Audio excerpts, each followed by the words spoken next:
Magnesium para makaiwas sa kanser. Heto ang totoong sinasabi ng siyensya. Kayo na Daph William. Marami ang nagsasabi na ang magnesium ay nakakaiwas daw sa kanser. Totoo ba ito o isa lang itong kumakalat na health claim? Ang sagot, hindi pa ito napatutunayan. Sa ngayon, wala pang matibay na scientific evidence na nagpapatunay na ang pag-inom ng magnesium supplement ay direktang nakakaiwas o nakakapagpagaling ng anumang uri ng kanser. Pero hindi ibig sabihin na wala itong benepisyo. Bakit mahalaga ang magnesium? Ang magnesium ay isang essential mineral na kailangan ng ating katawan para gumana ng maayos.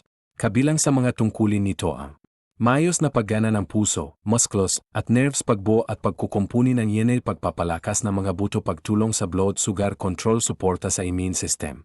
Sa madaling salita, malaking tulong ang magnesium para mapanatiling healthy ang ating katawan. May kaugnayan ba ito sa kanser? May ilang pag-aral na nagpapakita na ang mga taong kulang sa magnesium ay maaring magkaroon na mas mataas na panganib ng ilang uri ng kanser, lalo na ang colorectal cancer. Pero tandaan, hindi ibig sabihin nito na ang kakulangan sa magnesium ang direktang sanhi ng kanser. Marami sa mga taong mababa ang magnesium ay mayroon ding ibang risk factors tulad na hindi healthy ang pagkain, sobrang timbang o obesity, kakulangan sa ehersisyo, paninigarilyo, labis na pag-inom ng alak. Kaya hindi pwedeng sabihin na magnesium lang ang dahilan. Paano nakakatulong ang magnesium? Bagamat hindi ito gamot laban sa cancer, mahalaga pa rin ang magnesium dahil nakatutulong ito sa pagkukumpuni ng yenay ng cells, mas maayos na immune system, pagkapanatili ng normal na inflammatory response, mas magandang blood sugar control. Ang mga benepisyong ito ay nakatutulong sa overall health, pero hindi garantiya na makakaiwas sa cancer. Food first, bago supplement. Kung wala kang magnesium deficiency, mas maganda pa ring makuha ito mula sa pagkain.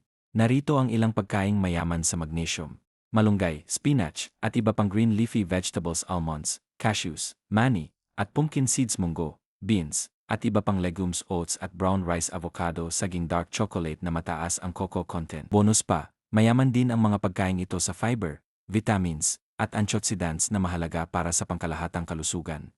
Kailangan ba ng magnesium supplement? Hindi para sa lahat.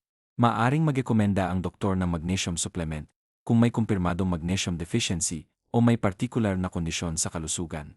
Andaan din na ang sobrang pag-inom ng magnesium supplement ay maaring magdulot ng pagtatay, pananakit ng tiyan, pagduduwal, panghihina. Mas kailangan ding mag-ingat ang mga may sakit sa bato, kidney disease. Ano ang talagang nakababawas ng panganib sa kanser? Hanggang ngayon, ito pa rin ang mga may pinakamatibay na ebidensya. Huwag manigarilyo. Limitahan o iwasan ang alak. Kumain ng mas maraming gulay, prutas, whole grains, at legumes. Mag-ehersisyo ng regular. Panatilihin ang tamang timbang. Magpabakuna laban sa AE at hepatitis B kung inirerekomenda. Magpa-check up as sumunod sa recommended cancer screening. Bottom line, ang magnesium ay mahalagang mineral para sa ating kalusugan, pero hindi ito magic pill laban sa cancer.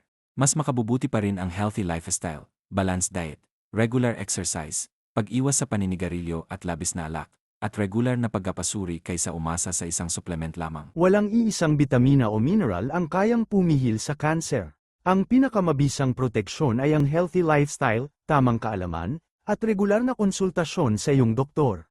Disclaimer, ang artikulong ito ay para sa pangkalahatang impormasyon lamang at hindi kapalit ng payo, diagnosis, o gamutan ng doktor. Kumonsulta sa isang lisensyadong healthcare professional bago uminom ng anumang supplement, lalo na kung mayroon kang iniindang sakit o umiinom ng maintenance na gamot. Ayun lang at maraming salamat. marami ang nagsasabi na ang magnesium ay nakakaiwas daw sa kanser. Totoo ba ito o isa lang itong kumakalat na health claim? Ang sagot, hindi pa ito napatutunayan. Sa ngayon, wala pang matibay na scientific evidence na nagpapatunay na ang pag-inom ng magnesium supplement ay direktang nakakaiwas o nakakapagpagaling ng anumang uri ng kanser. Pero hindi ibig sabihin na wala itong benepisyo. Bakit mahalaga ang magnesium? Ang magnesium ay isang essential mineral na kailangan ng ating katawan para gumana ng maayos.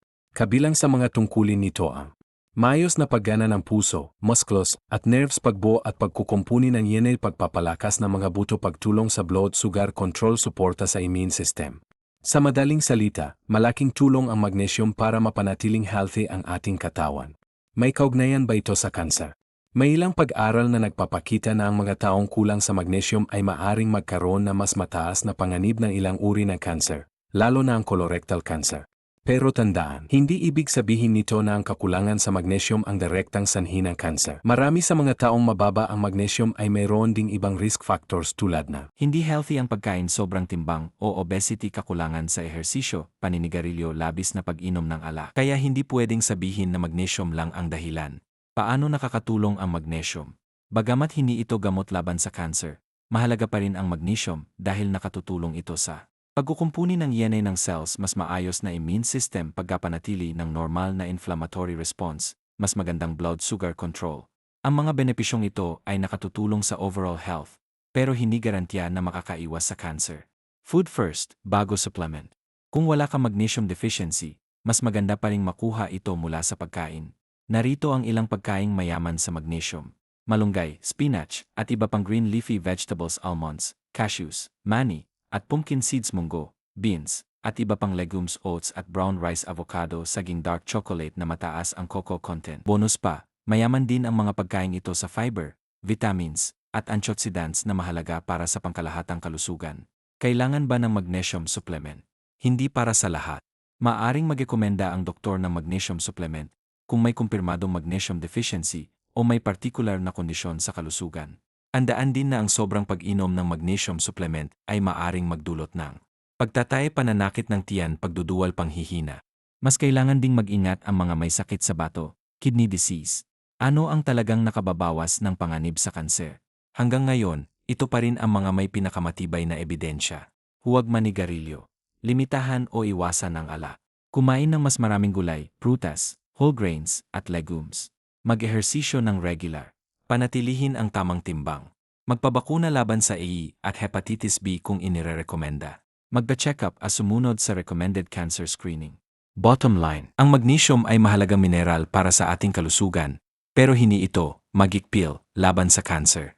Mas makabubuti pa rin ang healthy lifestyle, balanced diet, regular exercise, pag-iwas sa paninigarilyo at labis na alak, at regular na pagkapasuri kaysa umasa sa isang supplement lamang. Walang iisang bitamina o mineral ang kayang pumihil sa kanser.